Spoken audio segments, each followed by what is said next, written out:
graph y is less than or equal to 2x plus 1 on a plane.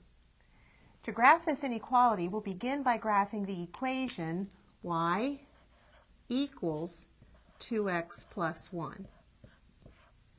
This is an equation, a line with a slope of 2 and a y-intercept of 0, 1. And we'll draw the line solid because the inequality symbol is less than or equal to.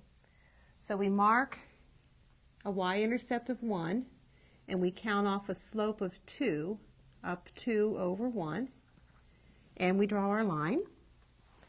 And again, we're going to draw it solid. This is the graph of the boundary line.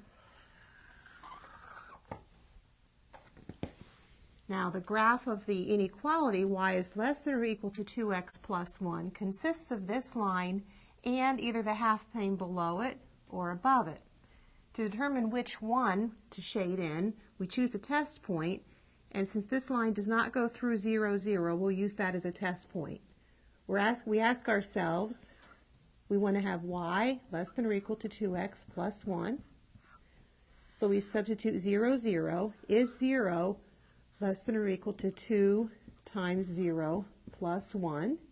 Or is 0 less than or equal to 1? Yes, since 0 is less than or equal to 1, this is a true inequality, which means that the point 0, 0 is part of the solution set.